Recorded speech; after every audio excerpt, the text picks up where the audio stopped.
നമുക്കിനി കോളംസ് നോക്കാം. So column എന്ന് പറഞ്ഞാൽ ഒരു vertical member, axial loading subjected ആവുന്ന ഒരു വെർട്ടിക്കൽ മെമ്പറിനെയാണ് നമ്മൾ കോളം എന്ന് പറയുന്നത്. കോളം രണ്ട് രീതിയിൽ ഫെയിൽ ചെയ്യാം. ഒന്ന് ലോഡ് കാരണം ക്രഷിംഗ് ഫെയിലിയർ ഉണ്ടാവാം. പിന്നെ വലിയ ലോങ് കോളം ആണെങ്കിൽ അത് ബക്കിൾ ചെയ്യാം എന്ന് വെച്ചാൽ ഈ കോളം എന്താണ് ഇങ്ങനെ വളഞ്ഞു പൊട്ടാം. ഈ വളഞ്ഞു പൊട്ടുന്നതിനാണ് നമ്മൾ ബക്കിളിംഗ് ഫെയിലിയർ എന്ന് പറയുന്നത്. അപ്പം രണ്ട് രീതിയിൽ പൊട്ടാം. ഒന്ന് ക്രഷിംഗ് ഫെയിലിയറും സംഭവിക്കാം, പിന്നെ ഒന്ന് ബക്കിളിംഗ് ഫെയിലിയറും സംഭവിക്കാം. പൊതുവെ ഷോർട്ട് കോളത്തിലാണ് ക്രഷിംഗ് ഫെയിലിയർ എന്ന് പറയുമ്പോൾ കുഞ്ഞു കോളത്തിലാണ് ക്രഷിംഗ് ഫെയിലിയർ ഉണ്ടാവുന്നത്. ലോങ് കോളത്തിലാണ് എന്താണ് ബക്കിളിംഗ് ഫെയിലിയർ ഉണ്ടാവുന്നത്. ആൻഡ് രണ്ടും സംഭവിക്കാൻ വരുന്ന ലൈക്ലി കോളത്തിനെയാണ് നമ്മൾ ഇന്റർമീഡിയറ്റ് കോളം എന്ന് പറയുന്നത്. ഇനി ഒരു കോളം ലോങ് ആണോ ഷോർട്ട് ആണോ എന്ന് എങ്ങനെ മനസ്സിലാവുമെന്ന് വെച്ചാൽ, if the length is 12 times the least lateral dimension എന്ന് പറയുന്നത്, ലീസ്റ്റ് ലാറ്ററൽ ഡയമെൻഷൻ ഇപ്പോൾ സ്ക്വയർ കോളം ലെങ്തോ ബ്രെഡ്ത്തോ, അല്ലെങ്കിൽ സർക്കുലർ കോളം ആണെങ്കിൽ ഡയമീറ്റർ. ലെങ്ത് എന്ന് പറയുന്നത് അതിൻ്റെ 12 ടൈംസിനെക്കാട്ടും കൂടുതലാണെങ്കിൽ അതെന്താണ് ഒരു ലോങ് കോളം ആണ്, അല്ലെങ്കിൽ എന്താണ് അതൊരു ഷോർട്ട് കോളം ആണ്. ഇപ്പം length is equal to 112 times the least dimension ആണെങ്കിൽ അത് ഇന്റർമീഡിയറ്റ് കോളം ആണ്. ഇങ്ങനെയാണ് നമ്മൾ കോളം ക്ലാസിഫൈ ചെയ്യുന്നത്. ഇനി നമുക്ക് Euler's തിയറി നോക്കാം ഫോർ ലോങ് കോളം. Euler's തിയറിയിൽ ഫസ്റ്റ് അസംഷൻസ് നോക്കാം. ഇത് നമുക്കൊരു 6 അസംഷൻ ഉണ്ട്. ഈ 6 അസംഷനും പഠിക്കണം. മിക്കവാറും തിയറീസിലൊക്കെ ഇത് ചോദിക്കാറുള്ളതാണ്. അപ്പോൾ ഫസ്റ്റ് ഈ അസംഷൻസ് ചെയ്യുന്ന സ്റ്റേറ്റ്മെന്റ്സ് ആണ്, ഇതിങ്ങനെ പഠിച്ചാൽ മതി. ഫസ്റ്റ് അസംഷൻ എന്ന് പറഞ്ഞാൽ the column is initially perfectly straight and axially loaded. അപ്പോൾ ആദ്യം അത് വളഞ്ഞോ തിരിഞ്ഞോ ഒന്നും അല്ല ഇരിക്കുന്നത്, കംപ്ലീറ്റ്ലി സ്ട്രെയിറ്റ് ആണ് ആൻഡ് ആക്സിയലി ലോഡഡ് ആണ്. ആക്സിയലി ലോഡ് എന്ന് പറഞ്ഞാൽ കറക്റ്റ് ആക്സിസിൽ കൂടെ കറക്റ്റ് നടുക്ക് തന്നെയാണ് ലോഡ് ചെയ്തേക്കുന്നതെന്നാണ് അർത്ഥം. കറക്റ്റ് നടുക്ക് ആക്സിസ് ആണെങ്കിൽ അതിൻ്റെ മുകളിലാണ് ലോഡ് കൊടുത്തേക്കുന്നത്. അതാണ് ആക്സിയലി ലോഡഡ് എന്ന് പറഞ്ഞാൽ. നെക്സ്റ്റ് അസംഷൻ എന്ന് പറഞ്ഞാൽ the section of the column is uniform, completely uniform ആണ് എന്ന് പറയുമ്പോൾ ഒരേ മെറ്റീരിയൽ ആണ്. പിന്നെ material of the column is perfectly elastic, homogeneous and isotropic and obeys Hooke's law. ഇത് അത്യാവശ്യമുള്ള നമ്മുടെ എല്ലാ സിവിൽ എഞ്ചിനീയറിംഗ് ആസ്പെക്റ്റിലും വരുന്ന ഒരു അസംഷനിൽ വരുന്നതാണ് ഹോമോജീനിയസ്, ഇലാസ്റ്റിക് ആൻഡ് ഐസോട്രോപിക്. പിന്നെ length of the column is large compared to the lateral dimension. Length large ആണ്. പിന്നെ self weight of the column നമുക്ക് ഇഗ്നോർ ചെയ്യാം. The column will fail by buckling load. നമ്മൾ യൂലസ് ചെയ്ത് completely buckling load മാത്രമാണ് നോക്കുന്നത്. So crushing അല്ല, buckling ലോഡിൽ തന്നെയാണ് പൊട്ടുന്നതെന്നാണ് നമ്മൾ അസംഷൻ ചെയ്യുന്നത്. അപ്പോൾ നമുക്കൊരു കോളം നോക്കാം. Column may be where both side hinged ആണ്. അപ്പോൾ ഇതിങ്ങനെ വളഞ്ഞാണ് ബക്കിൾ ചെയ്ത് പൊട്ടാൻ പോകുന്നത്. അപ്പോൾ ബക്കിളിംഗ് ഒക്കർ ചെയ്യുന്നത് at a distance x from എയും വൈ ഒരു വെർട്ടിക്കൽ ഇന്റർസെപ്റ്റ് ആണ് അവിടെ ഫോം ചെയ്യുന്നതെന്ന് നമുക്ക് എടുക്കാം. അങ്ങനെയാണെങ്കിൽ മൊമെന്റ് അറ്റ് സി എന്ന് പറഞ്ഞാൽ ഇവിടെ ഇങ്ങനെ വളഞ്ഞു പൊട്ടുന്നതുകൊണ്ട് എന്താണ് ലോഡ് പി ഇൻറ്റു എന്താണ് ഇതാണ് പെർപെൻഡിക്കുലർ ഡിസ്റ്റൻസ് വൈ. ഇത് ഹാപ്പനിങ് ചെയ്യുന്നത് ആന്റി ക്ലോക്ക് വൈസ് ഡയറക്ഷനിലല്ലേ, അതുകൊണ്ടാണ് നെഗറ്റീവ് അവിടെ വന്നത്. അപ്പോൾ മൊമെന്റ് അറ്റ് സി ഡാഷ് എന്ന് പറഞ്ഞാൽ ഈ load into vertical distance Y, അത് ആന്റി ക്ലോക്ക് വൈസ് ആണ് minus, so minus P Y. അപ്പോൾ E I into D square Y by D X square is equal to N. നമ്മുടെ flexure moment derivative equation ആണ് ഇത്. അപ്പോൾ എൻ്റെ moment എന്ന് പറഞ്ഞാൽ മൈനസ് പി വൈ. അപ്പം ഇത് ഇപ്പം ഇരിക്കുന്നത് D square Y by D X square ഈ equal to minus P Y അല്ലേ, അത് അകത്തോട്ട് പോയപ്പം plus P Y is equal to 0 എന്ന് വന്നു. അപ്പം ഞാൻ ത്രൂ ഔട്ട് ഇ ഐ വെച്ച് ഡിവൈഡ് ചെയ്തപ്പം D square Y by D X square plus P by E I Y is equal to 0.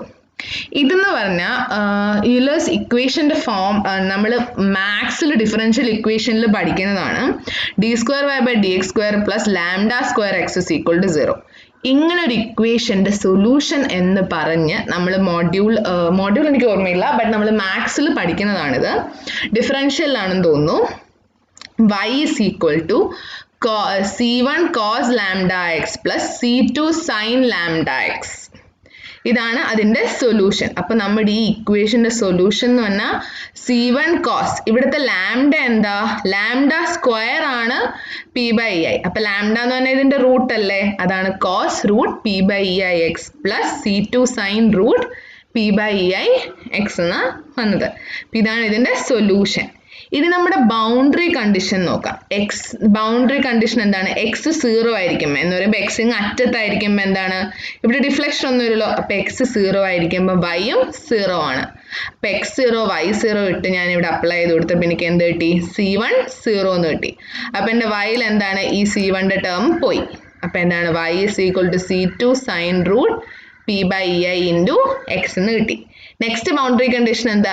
x is equal to L കൊടുത്താലും എൻ്റെ y 0 ആണ്. അപ്പൊ ഞാൻ പോയിന്റ് B വരത്തില്ലേ? x is equal to L എന്ന് പറഞ്ഞാൽ ഈ total length x is equal to L കൊടുത്താലും എൻ്റെ y 0 ആണ്. അപ്പൊ ഞാൻ ആ ബൗണ്ടറി കണ്ടീഷൻ അപ്ലൈ ചെയ്തു. ആ ബൗണ്ടറി കണ്ടീഷൻ അപ്ലൈ ചെയ്യുമ്പോൾ C2 sin ഇവിടെ y 0 ആയി, x എന്ന് പറഞ്ഞാൽ L ആയി. C2 sin root P by EIL 0 എന്ന് വന്നു. പക്ഷെ ഇവിടെ C2ന് 0 ആവാൻ പറ്റത്തില്ല. ബിക്കോസ് ഇവിടെ C2 0 ആയാൽ എന്താണ്? ഈ ടേമും 0 ആയി പോകും. അപ്പൊ y 0 ആവും. പക്ഷെ y 0 അല്ല, yക്ക് അവിടെ എന്തോ വാല്യൂ ഉണ്ടെന്ന് നമുക്കറിയാം. അപ്പൊ എന്താണ്? C2 0 ആവത്തില്ല. അപ്പൊ എന്താണ് അവിടെ? Sine root P by EI ആണോ 0 ആവുന്നത്? അപ്പൊ sine root P by EI into L is equal to 0. അപ്പൊ എന്താണ്? ഈ സൈൻ അപ്പുറത്ത് പോകുമ്പം സൈൻ 0 എന്ന് പറഞ്ഞാൽ പൈ. അപ്പൊ root P EI by into L എന്ന് പറഞ്ഞാൽ പൈ ആണ്. ഇപ്പൊ രണ്ട് സൈഡ് സ്ക്വയർ ചെയ്താൽ P by EI L square is equal to pi square എന്ന് വന്നു. അതിൽ നിന്ന് P is equal to pi square EI by L square. P എന്ന് പറഞ്ഞാൽ എൻ്റെ ക്രിട്ടിക്കൽ ലോഡ് അല്ലെങ്കിൽ മാക്സിമം പെർമിസിബിൾ ലോഡ്. ബക്കിളിംഗ് ഇതിൽ കൂടുതൽ പോയാൽ എന്താണ്? എന്തായാലും കോളം ബക്കിൾ ചെയ്യും. ആ ലോഡാണ് ഇത് pi square EI by L square. ഇനി ഈ ലോഡിനെ Pനെ നമുക്ക് ക്വസ്റ്റ്യനിൽ ഈലേഴ്സ് ക്രിട്ടിക്കൽ ലോഡ് എന്ന് വയ്ക്കാം, ബക്കിളിംഗ് ലോഡ് എന്ന് പറയാം, ക്രിപ്ലിംഗ് ലോഡ് എന്ന് പറയാം. ഈ 3 പേരും ഈ Pക്കുണ്ട്. നെക്സ്റ്റ് നമ്മളിപ്പോൾ നോക്കിയത് എന്താണ്? ബോത്ത് എൻഡ്സ് ഹിഞ്ച്ഡ് ആയ കണ്ടീഷനാണ് നോക്കിയത്. ഒരു ബോട്ടം ഫിക്സ്ഡും ടോപ്പ് ഫ്രീ. ആ കേസിൽ ഇക്വേഷൻ എന്ന് പറഞ്ഞാൽ pi square EI by 4L square എന്ന് വരും. ബോത്ത് എൻഡ്സ് ഫിക്സ്ഡ് ആണെങ്കിൽ 4 pi square EI by L square എന്ന് വരും. ബോട്ടം ഫിക്സ്ഡ് ആണെങ്കിൽ ടോപ്പ് ഹിഞ്ച്ഡ് ആണെങ്കിൽ 2 pi square EI by L square. ഇത് ഓരോ കേസിലെയും ഇക്വേഷൻ ആണ്, നമ്മളിത് പഠിക്കണം. ഓരോ ഈസി വേ ഉണ്ട്. ഇവിടെ ഒരു ബോക്സ് ആയിട്ടുണ്ടല്ലോ. അപ്പൊ രണ്ട് സൈഡും ഹിഞ്ച്ഡ് ആണെങ്കിൽ pi square EI by L square. അപ്പൊ നമ്മുടെ എഫക്റ്റീവ് ലെങ്ത് എന്ന് പറഞ്ഞാൽ L is equal to L ആണ്. ബോത്ത് ഹിഞ്ച്ഡ് ആണെങ്കിൽ എന്താണ്? നമ്മുടെ എഫക്റ്റീവ് ലെങ്ത് എന്ന് പറയുന്നത് L ആണ്. ഒരു സൈഡ് ഫിക്സ്ഡും ഒരു സൈഡ് ടോപ്പ് ഫ്രീ ആണെങ്കിൽ എഫക്റ്റീവ് ലെങ്ത് എന്ന് പറഞ്ഞാൽ 2L ആണ്. ജസ്റ്റ് നിങ്ങൾ ഈ എഫക്റ്റീവ് ലെങ്ത്തിന്റെ ഇക്വേഷൻ പഠിച്ചാൽ മതി. എന്നിട്ട് ബോത്ത് എൻഡ്സ് ഫിക്സ്ഡ് ആണെങ്കിൽ L is equal to L by 2 ആണ്. ഒരു എൻഡ് ഹിഞ്ച്ഡും ഒരു എൻഡ് ഫിക്സ്ഡ് ആണെങ്കിൽ എഫക്റ്റീവ് ലെങ്ത് എന്ന് പറഞ്ഞാൽ L by root 2 ആണ്.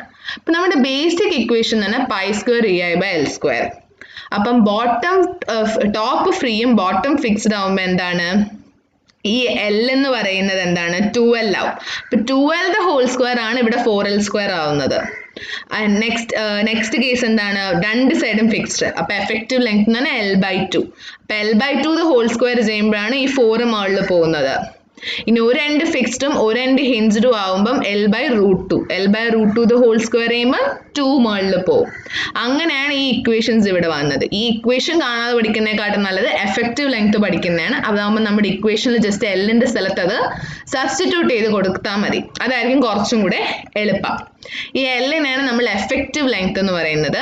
ആൻഡ് ഇവിടെ ഒരു ഡെഫിനിഷൻ ഉണ്ട്. Effective length can be defined as the length of N equivalent column if the same and the section with both ends hinged and having the same value of Euler's critical load of the given column. And effective length എന്ന് പറഞ്ഞാൽ ഒരു similar equivalent column ഇതേ load fixed എന്തോ ആയിക്കോട്ടെ, ഇതേ load condition നമ്മൾ apply ചെയ്യുമ്പോൾ ഒരു സിമിലർ ലോഡ് ഇതേ ലോഡ് കണ്ടീഷനിലുള്ള ഒരു സിമിലർ കോളം വേറെ എന്താണ്? ബോത്ത് സൈഡ് ഹിഞ്ച്ഡ് ആയിരിക്കുമ്പോൾ ഉള്ള അതിന്റെ ലെങ്ത് എന്തായിരിക്കും എന്നുള്ളതാണ് എഫക്റ്റീവ് ലെങ്ത് എന്ന് പറഞ്ഞാൽ. ഓക്കെ, അപ്പൊ നെക്സ്റ്റ് സ്ട്രെസ് എന്താണ്? അപ്പൊ എനിക്ക് ലോഡ് കിട്ടി PE is equal to pi square EI by L square എന്ന്. അപ്പൊ സ്ട്രെസ് എന്ന് പറഞ്ഞാൽ ലോഡ് ബൈ ഏരിയ. അപ്പൊ ഇതേ ഡിവൈഡഡ് ബൈ ഏരിയ ചെയ്യുമ്പോൾ എനിക്ക് എന്ത് കിട്ടും? സ്ട്രെസ് കിട്ടും. ഇനി എനിക്കറിയാം എൻ്റെ I എന്ന് പറയുന്ന മൊമെന്റ് ഓഫ് ഇനേർഷ്യ എന്ന് പറയുന്നത് എനിക്ക് AR square എന്ന് എഴുതാൻ പറ്റും. ഇതൊരു ഇക്വേഷൻ ആണ്. I is equal to AR square. അത് ഞാൻ എന്ത് ചെയ്തു, ഇവിടെ സബ്സ്റ്റിറ്റ്യൂട്ട് ചെയ്ത് കൊടുത്തു. അപ്പം പൈ ഈസ് ഇൻറ്റു AR²/AL² എന്ന് വന്നു. അപ്പം എന്താണ്, ഈ A കട്ടായി പോകത്തില്ലേ? അങ്ങനെയാണ് π²E/R²/L² എന്ന് വന്നത്. ഇനി ആറിനെ ഞാൻ ഇങ്ങ് താഴോട്ട് എടുത്തു. അപ്പം π²E/L/R² എന്ന് വന്നു. ഇതെന്തിനാ ഞാനിങ്ങനെ ചെയ്തതെന്ന് വെച്ചാൽ സ്ലെൻഡർനെസ് റേഷ്യോന്റെ ടേംസിൽ ഞാൻ സ്ട്രെസ്സിനെ എഴുതിയതാണ്. കാരണം ചില സമയം നിങ്ങൾക്ക് സ്ലെൻഡർനെസ് റേഷ്യോ ആയിരിക്കും ക്വസ്റ്റ്യനിൽ തരുന്നത്. സ്ലെൻഡർനെസ് റേഷ്യോ എന്തെന്നല്ലേ? സ്ലെൻഡർനെസ് റേഷ്യോ എന്ന് പറഞ്ഞാൽ ഈ L/R ഈ റേഷ്യോനാണ് നമ്മൾ സ്ലെൻഡർനെസ് റേഷ്യോ എന്ന് പറയുന്നത്. അപ്പൊ എന്താണ്, എനിക്ക് PE = രണ്ട് ഇക്വേഷൻ ഉണ്ട്. ഒന്ന് π²EI/AL², ജസ്റ്റ് നമ്മുടെ ലോഡ് ബൈ ഏരിയ ചെയ്യാം, അല്ലെങ്കിൽ π²E/L/R². അതാണ് സ്ലെൻഡർനെസ് റേഷ്യോ എന്ന് പറഞ്ഞാൽ. ഇനി നമ്മുടെ L/R less than √ π²E/FC. FC എന്ന് പറഞ്ഞാൽ ക്രിട്ടിക്കൽ ലോഡിന്റെ സ്ട്രെസ് ആണ്, ഈൽഡ് നമ്മുടെ സ്ട്രെസ് ആണ്. അപ്പം ഇതിനെക്കാട്ടും ലെസ് ആണെങ്കിൽ അത് ഇന്റർമീഡിയറ്റ് കോളം ആണ്, ഗ്രേറ്റർ ആണെങ്കിൽ അതൊരു ലോങ് കോളം ആണ്. അങ്ങനെയാണ് നമ്മൾ ഇത് ചെയ്യുന്നത്. ഇത് നമുക്ക് അങ്ങനെ ആവശ്യമില്ല. പിന്നെ ഇവിടെ സ്ലെൻഡർനെസ് റേഷ്യോ എന്ന് പറഞ്ഞാൽ ഞാൻ പറഞ്ഞ L/R അതാണ് സ്ലെൻഡർനെസ് റേഷ്യോ എന്ന് പറഞ്ഞാൽ. ഇനി L/R > 80 ആണെങ്കിൽ it's A long column, otherwise it's A short column. ഇനി നമുക്ക് ക്വസ്റ്റ്യൻ നോക്കാം. ക്വസ്റ്റ്യൻ K2 നോട്ടിൽ നോക്കണ്ട, നമുക്കല്ലാതെ ടെക്സ്റ്റിലെ പ്രോബ്ലംസ് നോക്കാം. എങ്ങനെയാണ് യൂളേഴ്സ് തിയറിയിൽ ഈ സ്ലെൻഡർനെസ് റേഷ്യോ ഇതൊക്കെ വരുമ്പോൾ പ്രോബ്ലം എങ്ങനെയാണ് ചെയ്യുന്നതെന്ന്. അപ്പോൾ first question, A solid round bar 3 meter long and 5 centimeter in diameter is used as a strut with both ends hinged. അപ്പോൾ ഇവിടെ രണ്ട് സൈഡും ഹിഞ്ച്ഡ് ആണ്. Bar 3 meter long, diameter 5 centimeter. Determine the crippling or collapsing load. എന്ന് നമ്മൾ PE കണ്ടുപിടിക്കണം. Take E as 2 × 10⁵ Newton/mm². അപ്പം ഞാൻ ഗിവൺ എല്ലാം എഴുതി. എനിക്ക് 6 തന്നിട്ടുണ്ട്. ഇത് സർക്കുലർ കോളം ആണ്. അപ്പം മൊമെന്റ് ഓഫ് ഇനർഷ്യ എന്ന് പറഞ്ഞാൽ π/64 × RD⁴. അത് അപ്ലൈ ചെയ്യുമ്പോൾ എനിക്ക് എൻ്റെ I കിട്ടി. ഇനി P കണ്ടുപിടിച്ചാൽ മതിയല്ലോ, ഡയറക്റ്റ് ഇക്വേഷനിൽ ഇട്ടാൽ പോരെ. ഹിഞ്ച്ഡിന്റെ ഇക്വേഷൻ π²EI/L². L എന്ന് പറഞ്ഞാൽ ഡയറക്റ്റ് എഫക്റ്റീവ് ലെങ്ത് തന്നെയാണ്. സോ എല്ലാ സാധനവും ഉണ്ട്. അപ്ലൈ ചെയ്യുമ്പോൾ എന്ത് കിട്ടും, എനിക്ക് എൻ്റെ ക്രിപ്ലിംഗ് ലോഡ് കിട്ടും. ഇനി എന്താണ്, ഇതേ സെയിം ക്വസ്റ്റ്യൻ തന്നെ, രണ്ട് സൈഡും ഹിഞ്ച്ഡ് അല്ല, പകരം one end of the strut is fixed and other end is free. പിന്നെ both end of the strut is fixed, പിന്നെ വൺ ഇസ് ഹിഞ്ച്ഡ്. ഇതിപ്പോൾ എന്താ ചെയ്യേണ്ടത്, നേരത്തെ നമ്മൾ ചെയ്തില്ലേ, ഇതെന്ന് പറഞ്ഞാൽ നമുക്ക് ഇയും ഉണ്ട് ഐയും ഉണ്ട്, L മാത്രമേ ഉള്ളൂ എല്ലാ കേസിലും ഡിഫറെൻ്റ് ആയിട്ട് വരുന്നത്. അപ്പം എനിക്ക് എൻ്റെ ഓരോ കണ്ടീഷനും ഇവിടെ നോക്കി എൻ്റെ ഇക്വേഷൻ എടുത്ത് ഞാൻ ഇവിടെ ഇട്ടാൽ പോരെ. One end of the strut is fixed and other end is free. അപ്പോൾ വൺ എൻഡ് ഫിക്സ്ഡും അതർ എൻഡ് ഫ്രീ എന്ന് പറയുമ്പോൾ ഈ കണ്ടീഷൻ. അപ്പോൾ π²EI/4L². ഇത് അപ്ലൈ ചെയ്താൽ മതി, എനിക്ക് കിട്ടി. അതുപോലെ both ends of the strut R fixed. Both ends of the strut fixed എന്ന് പറഞ്ഞാൽ 4π²EI/L² അപ്ലൈ ചെയ്യണം. സെക്കൻഡ് കേസിൽ 4π²EI/L² ഡയറക്റ്റ് അപ്ലൈ ചെയ്തു. നെക്സ്റ്റ് തേർഡ് കേസ് എന്താണ്, one end is fixed and other end is hinged. അപ്പം എന്താണ് 2π²EI/L². Next എന്ത് ചെയ്തു, 2π²EI/L² അപ്ലൈ ചെയ്യുമ്പോൾ എന്ത് കിട്ടി, ആൻസർ കിട്ടി. ഇങ്ങനെ നമുക്ക് ഡയറക്റ്റ് ഇക്വേഷനിൽ അപ്ലൈ ചെയ്താൽ മതി. അപ്പം എൻ്റെ എഫക്റ്റീവ് ലെങ്ത് എന്ന് പറഞ്ഞാൽ L/2. അപ്പം എനിക്ക് തന്ന 6000 mm/2 ചെയ്യണം. എൻ്റെ I എന്ന് പറയുന്നത് ഇവിടെ തന്നെ കണ്ട എനിക്കറിയാം ഒരു റെക്ടാങ്കുലർ കോളമാണ്. അപ്പം എന്താണ്, ഞാൻ IXXും IYY കണ്ടുപിടിക്കണം. എന്നിട്ട് അതിൻ്റെ ലീസ്റ്റ് വേണം എടുക്കാൻ. ഇത് ലീസ്റ്റ് ഏതാണോ ആ I വേണം ഞാൻ എൻ്റെ കാൽക്കുലേഷനിൽ യൂസ് ചെയ്യാൻ. അപ്പം എനിക്ക് എന്ത് കിട്ടി, എനിക്ക് എൻ്റെ ക്രിപ്ലിംഗ് ലോഡ് കിട്ടും ഡയറക്റ്റ് പീഡ്. ഇനി സേഫ് ലോഡ് എന്ന് പറഞ്ഞാൽ ഈ ലോഡ് ഡിവൈഡഡ് ബൈ എത്രയാണോ ഫാക്ടർ ഓഫ് സേഫ്റ്റി ക്വസ്റ്റ്യനിൽ തന്നിരിക്കുന്നത് അതുകൊണ്ട് ഡിവൈഡ് ചെയ്യാം. അപ്പോൾ എനിക്ക് എന്ത് കിട്ടും, എനിക്ക് എൻ്റെ സേഫ് ലോഡ് കിട്ടും. അഥവാ ഒന്നും തന്നിട്ടില്ലെങ്കിൽ 1.5 അങ്ങ് എടുക്കുക. ജനറലി ഉള്ള ഫാക്ടർ ഓഫ് സേഫ്റ്റി അതാണ്. അഥവാ സേഫ് ലോഡ് കണ്ടുപിടിക്കുന്ന പറഞ്ഞിട്ടുണ്ടെങ്കിൽ without giving factor of safety എന്ത് കിട്ടി, സേഫ് ലോഡ് കിട്ടും. നെക്സ്റ്റ് ക്വസ്റ്റ്യൻ ഇതുപോലെ നിങ്ങൾക്ക് ഇങ്ങനത്തെ ഡയറക്റ്റ് ക്വസ്റ്റ്യൻസ് അപ്ലൈ ചെയ്യാൻ ചോദിക്കത്തുള്ളൂ. ഈ ബാക്കിയുള്ള ക്വസ്റ്റ്യൻസ് നോക്കിയാൽ തന്നെ മനസ്സിലാവും. ജസ്റ്റ് സാധനം എല്ലാം തന്നിട്ടുണ്ട്, ചെറിയ ചെറിയ സാധനം. ഒന്നെങ്കിൽ ഇതുപോലെ I കണ്ടുപിടിക്കാനായിരിക്കും, അല്ലെങ്കിൽ സ്ട്രെസ്സും സ്ട്രെയിനും കണ്ടുപിടിച്ചിട്ട് E കണ്ടുപിടിക്കാനായിരിക്കും. Module 1 stress divide by strain ചെയ്താൽ മതി, E കിട്ടും. അങ്ങനെ ജസ്റ്റ് ഡയറക്റ്റ് 2-3 ടേംസ് കണ്ടുപിടിക്കാനുള്ള ക്വസ്റ്റ്യൻസ് നിങ്ങൾക്ക് ചോദിക്കത്തുള്ളൂ. ഫസ്റ്റ് 2 മോഡൽ അറിയാമെങ്കിൽ ഇത് സുഖമായിട്ട് കിട്ടും. സിമ്പിൾ ആണ്. പ്ലസ് AX സ്ക്വയർ ചെയ്യാം. അല്ലാതെ വേറൊരു മെത്തേഡ് ഉണ്ട് ഐ സെക്ഷൻ വന്നാൽ, അത് പക്ഷേ ഇതുപോലെ രണ്ടും ഈക്വൽ ആണെങ്കിൽ ആ മെത്തേഡ് ചെയ്യാൻ പറ്റത്തുള്ളൂ. വിച്ച് ഇസ് എന്താണ്, ഈ വലിയ റെക്റ്റാങ്കിൾ മൈനസ് ഈ സ്മോൾ റെക്റ്റാങ്കിൾ ചെയ്താൽ എന്ത് കിട്ടും, ഐൻ്റെ IXX നമുക്ക് കിട്ടും. IXX എന്ന് പറഞ്ഞാൽ 12 BD³/12. ഇവിടെ B എന്ന് പറയുന്നത് 20യും D എന്ന് പറയുന്നത് 40യും. ഈ ടോട്ടൽ വലിയ റെക്റ്റാങ്കിൾ ആണ് എടുക്കുന്നത്. ഇവിടെ 1/12 BD³ മൈനസ് 1/12 എന്താണ് ഈ ചെറിയ റെക്റ്റാങ്കിൾ.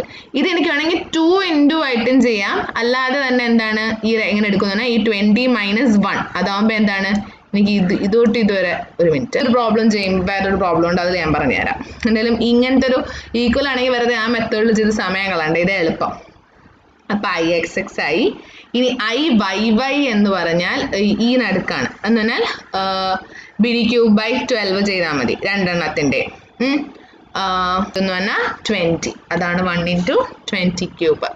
അപ്പം IXXും IYYയും കിട്ടി. അതിൽ ചെറുത് ഏതാണോ അതാണ് നമ്മൾ യൂസ് ചെയ്യുന്ന I എന്ന് പറഞ്ഞാൽ ആ I യൂസ് ചെയ്യുക, നമ്മുടെ ഇക്വേഷനിൽ ഡയറക്റ്റ് അപ്ലൈ ചെയ്യുക, പിന്നെ സിമിലർ ആണ്. ഇനിയിപ്പോൾ ഞാനൊരു T പറയാം. T സെക്ഷനിൽ എങ്ങനെയാണോ കാൽക്കുലേറ്റ് ചെയ്യുന്നത് ആ രീതിയിലായിരിക്കണം നിങ്ങളൊരു അൺഈക്വൽ I സെക്ഷൻ വന്നാൽ കാൽക്കുലേറ്റ് ചെയ്യേണ്ടത്.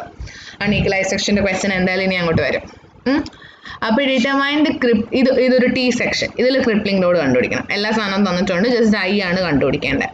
അപ്പോൾ ഇതിൽ IXX എന്ന് പറഞ്ഞാൽ IXXന് മുന്നേ ആദ്യം ഈ സെൻറ്റർ ഇവിടെ എനിക്ക് കറക്റ്റായിട്ട് അറിയാം എൻ്റെ IXX എന്ന് പറഞ്ഞാൽ കറക്റ്റ് നടുക്കാണ് വരുന്നത്, കാരണം ഇതൊരു സിമെട്രിക്കൽ സെക്ഷനാണ്. T-bar X ആക്സിസ് സിമെട്രിക്കൽ അല്ല, അതുകൊണ്ട് കറക്റ്റ് നടുക്കല്ല വരുന്നത്. പകരം അപ്പോൾ എന്ത് ചെയ്യണം, ആ സെൻട്രോയിഡ് ഡിസ്റ്റൻസ് കണ്ടുപിടിക്കണം ഫ്രം ദ ബോട്ടം എത്രയാണെന്ന്. അതെങ്ങനെ കണ്ടുപിടിക്കുന്നു പറഞ്ഞാൽ A1 into Y1 plus A2 into Y2 by Y1 plus Y2, അതാണ് ഇക്വേഷൻ. A1 എന്ന് പറഞ്ഞാൽ ഞാൻ ഇതിനെ എൻ്റെ 1 ആയിട്ട് എടുത്തു, ഞാൻ ഇതിനെ ഞാൻ 2 ആയിട്ട് എടുത്തു. അപ്പോൾ എൻ്റെ ഫ്ലാഞ്ച് ആണ് എൻ്റെ 1 സെക്ഷൻ 1. അപ്പോൾ അതിൻ്റെ ഏരിയ എന്ന് പറഞ്ഞാൽ 10 into 2 20 ഇൻറ്റു Y1 എന്ന് പറഞ്ഞാൽ ബോട്ടം തൊട്ട് ഈ ഇതിൻ്റെ സെൻട്രോയിഡ് വരെയുള്ള ഡിസ്റ്റൻസ്. അപ്പോൾ ഈ 10 സെൻറ്റിമീറ്റർ പ്ലസ് ഈ റെക്റ്റാങ്കിളുടെ സെൻട്രോയിഡ് എന്ന് പറഞ്ഞാൽ ഇതിൻ്റെ ഹാഫിലായിരിക്കുമല്ലോ. അപ്പോൾ 2/2 അത് 1 അത് 11 സെൻറ്റിമീറ്റർ വരും. 11 അല്ല സോറി 9, കാരണം ഇതുവരെ 8 അല്ലേ ഉള്ളൂ, ടോട്ടലല്ലേ 10. അപ്പോൾ 10 + 1 9, അതാണ് ഇവിടെ 9 വന്നേക്കുന്നത്. ഓക്കെ, ഇനി A2 into Y2. A2 എന്ന് പറഞ്ഞാൽ സെക്കൻഡ്, ഇതിൻ്റെ ഏരിയ എന്ന് പറഞ്ഞാൽ 2 സെൻറ്റിമീറ്റർ into 8 സെൻറ്റിമീറ്റർ, അതാണ് ഈ 16 കൊടുത്തേക്കുന്നത്. Y2 എന്ന് പറഞ്ഞാൽ ഇത് തൊട്ട് ഇതിൻ്റെ ഹാഫ് ഒരു ഡിസ്റ്റൻസ് 4.